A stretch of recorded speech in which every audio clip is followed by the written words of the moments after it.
오늘 본문을 가지고요. 저는 고난 속에서도 빛나는 신앙이라는 제목으로 함께 말씀을 나누도록 하겠습니다. 여러분 영화 가운데 Unbroken이라는 영화를 혹시 보신 적이 있으십니까? 혹시 안 보셨다면 나중에 찾아보기를 권면해 드립니다. 이 영화는 올림픽 육상 선수였던 루이 잠페리니라는 사람의 실화를 바탕으로 만든 영화입니다. 이 사람은 세계 2차 대전에 참전했다가 전투기 추락 사고로 태평양 한가운데 표류하게 돼요. 47일 동안 굶주림과 갈등, 상어떼 위협 속에서 어려움을 당하다가 살아났는데 하필이면 만난 그 배가 일본 전함이었던 거예요.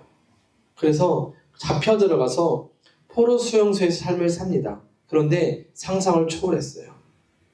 특별히 이 포로들에게 이름보다는 별명으로 불린 새라는 간수가 있었는데 특별히 이 루이라는 사람에게 잔인하게 고문을 가합니다. 육체적 고통은 물론 정신까지 완전히 꺾으려 했습니다. 그럼 사는 게 이거죠. 너는 아무것도 아니야. 너의 의지는 부서질 거야. 이 포로 수용소에서 수많은 포로들이 죽어나갔습니다. 하지만 이 루이는 끝까지 버텼어요. 그리고 영화 마지막 부분에 가보면 새라는 간수가 이렇게 말해요. 명령을 해요. 내 눈을 똑바로 쳐다봐. 그리고 너의 의지가 완전히 꺾였다고 나에게 말해. 하는 것이죠. 그때 루이는 온 몸에 힘을 다해 소리치죠. 나는 결코 부서지지 않아. 여러분, 한 인간이 극한의 고통, 절망 속에서 버틸 수 있었던 힘, 어디에서 나왔을까요? 바로 살아남겠다는 의지와 마지막에 돌아갈 나의 고향이 있다는 소망 때문이었던 것이죠. 오늘 우리가 읽은 말씀에는 이와 비슷한, 아니 어쩌면 이보다 더 놀라운 이야기를 담고 있습니다. 극한의 박해와 고통 속에서 단지 살아남는 것을 넘어서 믿음이 더욱 자라난 사람들이 있어요. 바로 데살로니가 교회의 성도들입니다. 그리고 바울은 그런 성도들을 보면 이렇게 고백하죠. 나는 너희가 정말 자랑스럽다 라고 말해요. 도대체 데살로니가 교회에 무슨 일이 있었기에 바울은 그들을 자랑할 수 있었을까요? 오늘 이 말씀을 우리가 함께 묵상하면서 환난과 고난 속에서도 믿음의 진가를 증명해낸 이 사람들을 함께 나누고자 합니다. 오늘 본문을 먼저 보면 데살로니가 교회를 보며 이렇게 하나님께 감사드리는 것을 볼 수 있죠. 3절 보겠습니다. 자, 같이 읽어보죠. 시작.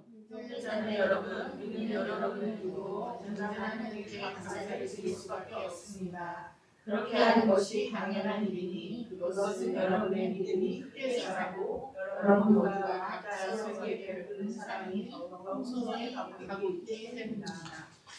바울 사도의 감사의 이유는 뭡니까? 데살로니가 교회의 성도들의 믿음이 크게 자랐고 서로가 각자에게 베푸는 사랑이 풍성해졌기 때문입니다. 어떤 분들은 교회라면 당연히 믿음도 자라야 하고 사랑도 함께 나눠야 하지 않을까라고 생각하겠죠. 맞습니다. 교회는 하나님을 예배하며 믿음의 신실함이 더해지는 곳입니다. 또 이와 더불어 주님의 사랑을 기억하면서 그 사랑을 흘려보내는 곳이에요. 그런데 만약 여러분 고난이 있다면, 어려움이 있다면 어떻게 했습니까? 여러분 사람의 진면모 또 어떤 단체와 모임의 진짜 모습은요, 잘 될 때가 아니라 어려울 때에 그 모습, 그 본질을 볼 수가 있죠. 끝까지 지키고 견뎌주고 함께해주는 그런 것이 있을 때에 그 공동체가 좋은 것이고 그 사람이 좋고 튼튼하다고 말할 수 있어요. 그런데 데살로니가 교회가 그랬죠. 여러분 데살로니가 교회는 어떤 시기가 좋을 때 세워진 것도 아니었습니다. 강력한 리더십을 가진 목회자가 있어서 데살로니가 교회를 막 이끌고 목회한 것도 아니었어요. 바울 사도가 개척해서 교회를 세운 지 3주 만에 바울 사도가 떠날 수밖에 없는 상황이 되어서 그래서 성도들끼리 나눠져 있었던 상황이었단 말이죠.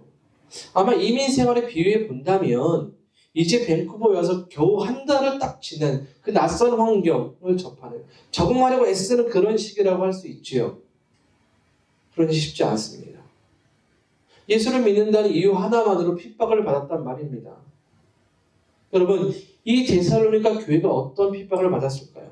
당시 이곳의 상황을 보면 이 지역은요, 사진 하나 보여드리면 이렇게 되어 있어요. 데살로니가 지역이 이렇게 들어가서 에게해에 있거든요. 여기에는 더러 이방인들도 살았지만 유대인들도 같이 살았어요. 그러니까 유대인들이 사는 곳에 뭐가 있습니까? 회당이 있었거든요. 그러니까 회당에서 유대인들이 믿는 하나님이 있었고 교회가 세워졌으니까 유대인들이 교회를 계속 공격을 했어요. 종교적으로. 또 이게 1세기 로마 식민지에 있으니까 로마는 로마 황제 숭배 사상이 있었단 말이죠. 그러니까 복음의 가르침은 로마와 반대될 수밖에 없어요. 정치적으로도 핍박을 받았습니다. 그리고 더 나아가서 먹고 사는 문제와도 직결되었던 거예요. 이 데살로니가 교회는 이렇게 무역을 잘할 수 있는 상업 도시였거든요. 그런데 혼자 사는 것이 아니라 길드라는 조합을 만들어서 거기서 서로 함께 일하고 먹고 이런 일들을 했단 말이에요. 그러니까 사회생활은 거기서 했어요. 그런데 이 길드 활동을 할 때에 어떤 일이 있냐면 잘 되게 해달라고 우상에게 제사를 드렸어요. 왜요? 이렇게 배를 띄울 때 사람들이 이렇게 용왕에게 하잖아요. 그것처럼 그런 게 있었단 말이죠. 그런데 그리스도인은 어떻습니까? 우상에게 절할 수 없고 제사 드릴 수 없잖아요. 그러니 사회생활에 문제가 생겼고 심지어 길드에서 쫓겨나게 되었던 거예요. 그러니 경제적 어려움은 물론 공동체에서도 소외당하는 그런 현실. 다시 말하면 모든 환경과 상황이 이 신앙을 지키고 있었던 데살로니가 교회 성도들에게 좋지 않았던 거예요. 삶의 위협을 받는 그런 상황. 여러분 생각해 보십시오. 내가 신앙생활 하는데, 우리가 신앙생활 하는데 여러분의 삶에 위협을 받는다면 여러분 그 신앙을 지켜가실 수 있으세요? 믿음을 지키실 수 있습니까? 뭔가 하는데 제대로 되지 않고 예수를 믿는데 오히려 더 어려워진다면 여러분 쉽지 않을 겁니다. 그런데 놀랍게도 데살로니가 교회 성도들은 달랐어요. 어려운 가운데서도 신앙을 지켰습니다. 그러기에 바울이 그들을 자랑한 거예요. 고난 속에서 오히려 믿음이 자라났고 서로를 향한 사랑이 더 풍성해졌습니다. 고난이 그들의 믿음을 무너뜨린 것이 아니라 오히려 믿음의 불순물을 태워버리고 믿음을 더욱 순결하고 강하게 만들어 주었던 거죠. 여러분, 우리가 살고 있는 이 캐나다, 특별히 이 BC주의 주요 수입원이 뭔지 아십니까? 여러분, BC주의 가장 큰 수입원 뭔지 아십니까? 여러분, 관광하고 유학과 더불어서 또 하나 있어요. 뭐냐면 목재 수출이에요. 나무예요. 우리가 사는 지역 말고 BC에서 조금 더 올라가거나 내려가면 굉장히 춥잖아요. 여기서 나는 나무가 굉장히 좋은 목재래요. 그래서 좋은 수출품 가운데 하나라는 것이죠. 이렇게 좋은 이유가 뭐냐면 추운 지방에서 나는 나무는 성장 속도는 느리지만 아주 나무가 촘촘해지고 밀도와 강도가 높아진대요.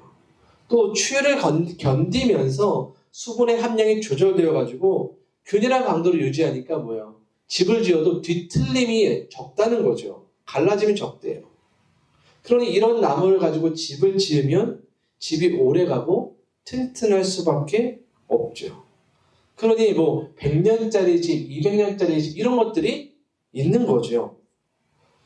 여러분, 고난이 그리고 어려움이 좋은 것은 아니지만 그것이 신앙을 멈추게 하는 것이 되질 않아요. 신앙은 환경에 따라 달라지고 선택되는 것이 아닙니다. 오히려 신앙은 그런 환경을 딛고 일어설 때에 비로소 그 믿음의 신실함을 인정받을 수가 있습니다. 그런 믿음이 단련되는 것이겠죠. 여러분, 우리의 삶의 고난도 그런 것 같아요. 하나님께서 우리를 내버려 주셨기 때문이 아니라 우리의 믿음을 더 깊게 하시려고 허락하신 과정일 수도 있습니다. 물론 그렇다고 고난이 좋고 어려움을 기대하고 살진 않죠. 왜요? 고난에는 억울함이 따르기 때문입니다. 여러분, 데살로니가 교회 성도들이라고 고난을 좋아했겠습니까? 아, 고난을 받으면 행복해요. 막 이렇게 했을까요? 아니죠. 여러분, 믿음을 지키고 정직하고 성실하게 살아가는 삶 속에서 찾아오는 고난과 어려움은 정말 우리를 힘겹게 해요. 때로는. 저와 함께 저희 회사에 저와 함께 일하시는 사모님 가정을 한번 몇 번 이야기 드린 적이 있는데 그 가정이 이민에도 잘 안 됐고 비자 과정도 잘 안 됐잖아요. 이때도 참 많이 힘들어하셨어요. 목회자의 가정임에도 불구하고 마음이 많이 상하고 그 상황이 며칠 동안 지속되었죠. 이제 다시 마음을 추스리고 이제 LMIA를 진행해야 하는데 이제는 첫 벌부터가 문제가 된 거예요. 이 잡뱅크에 구인공고를 올려서 광고를 해야 되지 않습니까? 근데 이 잡뱅크가 계정을 묶어놔서 공고조차가 안 되는 거예요. 들어갈 수가 없는 거예요. 그러니까 이번 주에 같이 일하다 또 그 얘기를 들으니까 제가 계속 안 되니까 해줄 말이 너무 없는 거죠. 제가 이제 밴쿠버 한 10년을 살아가는데 이렇게 살면서 영주권 비자 LMIA가 계속 안 되는 경우도 처음 봤습니다. 처음 영주권이 막혔을 때에 온 가족이, 거긴 아이가 3명인데 온 가족이 이야기를 나누니까 아이들이 막 울었대요. 제가 그래도 너무 마음이 아팠거든요. 그러니까 이제는 아이들에게도 말을 못하는 상황이 된 겁니다. 근데 이런 상황이 반복될수록 점점 희망을 잃고 포기해야 하나 라는 생각을 할 만하지 않습니까? 에이, 자꾸 돌아가야지! 하지 않습니까? 근데 하시는 말씀이 두 분이 그래도 덤덤히 다른 방법이 있을 거예요 라는 거였어요. 막막하고 또 다시 기다리면서 원인을 찾아야 하고 정말 안 되면 정말 돌아가야 하는 고민도 해야 되겠지만 그런 상황에서 여전히 일상을 살아가고 사역을 하고 믿음을 지켜나간다는 것 참 대단한 것 같습니다. 여러분, 이런 상황을 우리가 맞이하면 어떤 생각이 들어요? 이런 생각이 들잖아요. 하나님 왜 저에게만 이런 일을 닥치게 하십니까? 다른 사람은 정말 잘 되는 것 같은데 저 사람은 저렇게 해도 이민이 되는데 저는 왜, 저희 가정은 왜? 그렇지 않습니까? 제가 그랬어요, 여러분. 처음 와서 1년 만에 이미 저희도 영적으로 뒤집어지고 막 사역을 갑자기 그만두라고 말할 때 하나님 왜 제게 이런 일들이 있을까요? 다른 사람들은 속여도 잘 되는 것 같은데 데살로니가 교회 성도들이라고 다르지 않았을 겁니다. 그들이라고 고난을 좋아하지 않았을 거예요. 사회에서 쫓겨나고 경제적 활동에 어려움을 받고 종교적으로 핍박을 받는 그런 어려운 상황. 그것을 바울 사도가 몰랐을 리 없죠. 그러기에 이렇게 5절에서 말씀하고 있습니다. 오늘 5절 보면 이렇습니다. 이 일은 하나님의 공의로운 심판의 편이 하나님께서 여러분을 하나님 나라에 합당한 사람이 되게 하시려고 주신 것입니다. 여러분은 참으로 그 나라를 위하여 고난을 당하고 있습니다. 여러분, 사도 바울이 뭐라고 말하냐면 여기서 하나님의 공의로운 심판의 표다라고 말씀하세요. 여러분, 우리가 살아가는 세상이 때로는 불공평해 보여요. 악한 사람들이 잘 되는 것 같고요. 정직한 사람들이 더 손해를 보는 것처럼 느껴지죠. 왜 줄 잘 서서 기다리고 있는데 누가 탁 새치기 하면 그 사람 빨리 가잖아요. 그럴 때 우리가 붙들어야 될 것이 뭐냐면 하나님의 공의라는 거예요. 여러분, 공의가 무엇입니까? 공의는 단순히 눈에는 눈, 이에는 이의 복수의 개념을 말하지 않습니다. 이 말은요, 정의로운 균형을 회복한다라는 의미예요. 여러분, 우리 하나님이 세상을 만드셨죠? 세상을 만드실 때 균형 있게, 질서 있게 만드셨단 말이에요. 그런데 우리가 사는 세상이 어떻습니까? 죄로 인해 균형이 깨어졌어요. 그래서 불의가 잘 되는 것처럼 보입니다. 하지만 하나님은 반드시 깨어진 정의를 바르게 붙잡으세요. 그래서 이 공의에 관해서 바울 사도는 오늘 두 가지로 설명해 주고 있어요. 첫째는 이거예요. 하나님의 공의는 박해하는 자들을 괴로움으로 갚아주신다는 거죠. 오늘 그것이 6절에 있습니다. 자, 읽어보죠. 시작.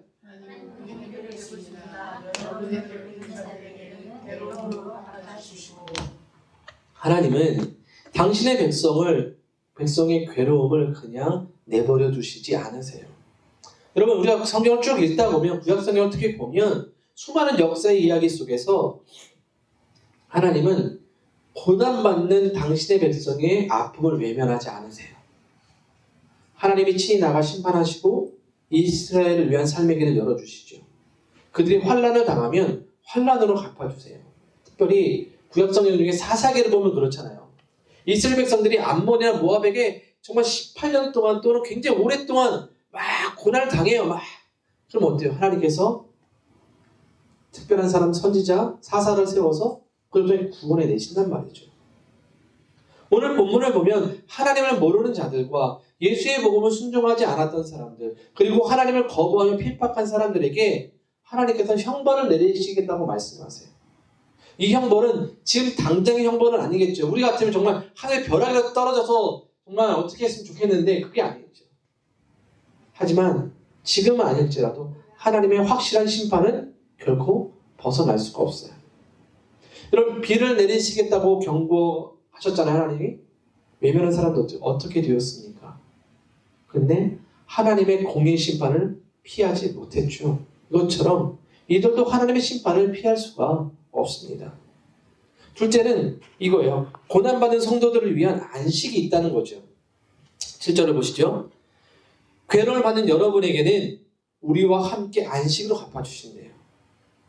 그럼 환난을 견디어낸 성도들에게 영원한 안식과 영광이 약속되어 있습니다. 이 안식은 단순히 고통이 없는 휴식을 넘어 하나님과의 온전한 관계를 회복하는 것을 말해요. 즉 샬롬이죠. 완전한 평강의 날을 얻게 된다는 겁니다. 마지막 날에 주님께서 영광 가운데 나타나실 때에 그 영광에 동참하며 완벽한 완전한 안식을 누리게 된다는 거죠. 우리가 이 땅에서 겪었던 모든 수고와 눈물과 땀은 사람은 있겠죠. 하지만 하나님 앞에서 결코 잊혀지지 않습니다. 마치 전쟁터에서 흘린 땀과 상처가 그 나라 앞에서 훈장이 되는 것처럼 우리의 믿음의 수고와 고난은 하나님 앞에서 가장 빛나는 영광의 훈장이 될 것입니다. 그것을 바라보면 지금의 고난이 지금의 믿음을 지켜가는 것이 결코 헛되지 않는다는 것을 알게 되는 것이죠. 지금은 힘들고 억울하고 불공평한 것 같아도 마지막 날에 주님이 나타날 때 우리 이렇게 고백할 거예요. 아, 주님, 이 모든 길이 헛되지 않았습니다. 주님을 붙들고 살아왔던 나의 선택이 가장 못된 일이었습니다. 라고요. 그러게 바울 사도는 로마서 8장 18절에서 이런 고백을 했어요. 같이 읽어봅니다. 시작.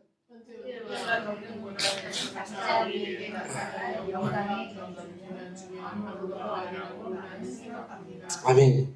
우리가 겪어가는 지금의 믿음의 삶의 어려움들, 그러나 장차 나타날 영광에 비하면 아무것도 아닌 것이죠. 여러분, 제가 SNS를 보니까 이제 이번에 오델로 터널이 오픈되었다는 소식을 들었습니다.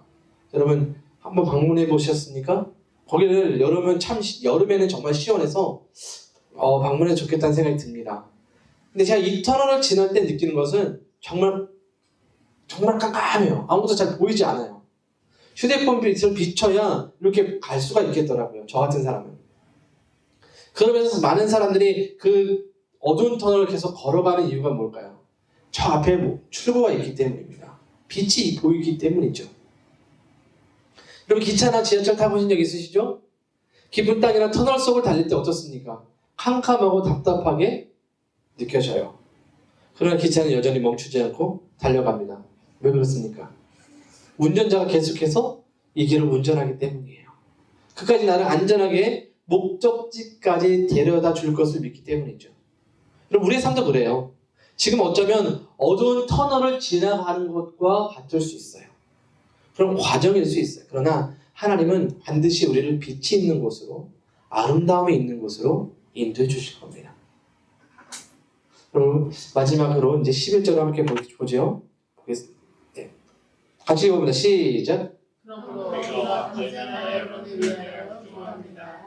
그것은 우리 하나님께서 여러분을 그의 부르심에 합당한 사람이 되게 해주시며 또 그의 능력으로 모든 선한 뜻과 그의 행위를 완성해 주시기를 믿는 것입니다.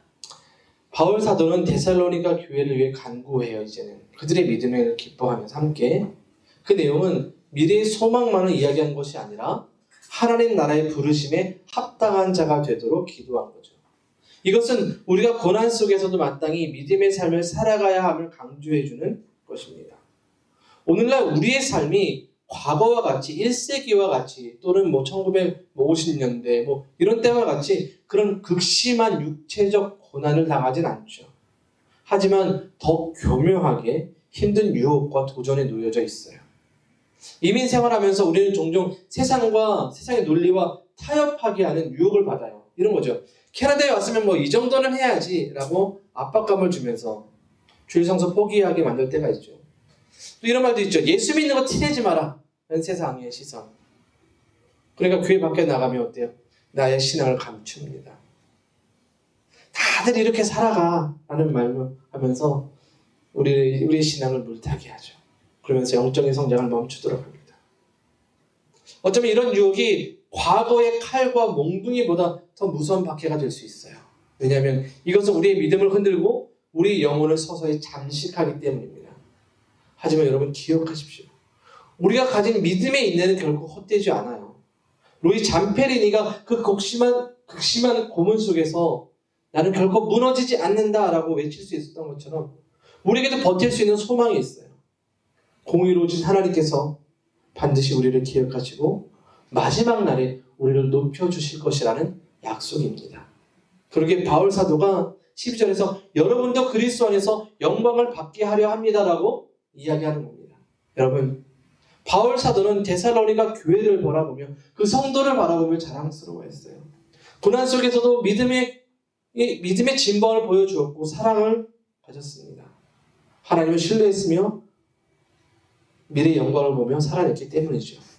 그렇다면 오늘날 그리스도인을 살아가는 우리는 어떤 모습입니까? 여러분, 지금 신앙을 지키고 계십니까? 아니면 타협하십니까? 아니면 기권하셨습니까? 주님이 다시 오는 그날까지 우리에게 남겨진 과제는 단 하나입니다. 바로 오늘 하루하루를 하나님의 부르심에 합당한 믿음의 삶을 살아가는 겁니다. 피곤하고 힘들더라도 하나님을 예배하며 우리는 살아가야 합니다. 세상의 논리와 타협하지 않고 진실함과 정직함으로 살아가야 합니다. 그리고 그 믿음의 능력으로 사랑을 베풀고 선한 일을 해야 하죠. 그럴 때에 우리의 삶을 통해 주님이 영광 받으시고 그날에 우리 또한 주님 앞에서 영광을 얻게 될 것입니다. 씨앗을 심으면 당장 열매가 맺히지 않죠. 기다림과 인내가 필요해요. 하지만 시간이 지나면 싹이 나고 꽃이 피고 결국 열매가 맺힙니다. 우리 신앙도 마찬가지예요. 우리 신앙의 고백이 더해지고 더해져 시간이 지나면 삶 속에서 열매로 나타날 것입니다. 우리 믿음의 고백이 더해져서 우리 삶을 통해 선한 열매를 맺게 될 것이지요. 그러니 오늘도 우리는 믿음을 지켜가는 겁니다. 고난 속에서도 인내하며 믿음을 키우고 억울한 상황에서도 하나님을 신뢰하며 미래의 영광을 바라보며 거룩하게 살아가는 것. 그것이 바로 고난 속에서도 빛나는 신앙입니다. 바울 사도가 데살로니가 교회를 자랑한 것처럼 하나님께서 우리 교회를 보시고 또 여러분을 보시면서 내가 너희를 기뻐한다. 내가 너희를 자랑한다. 라는 말씀을 드릴 수 있기를 주님의 이름으로 축원드립니다.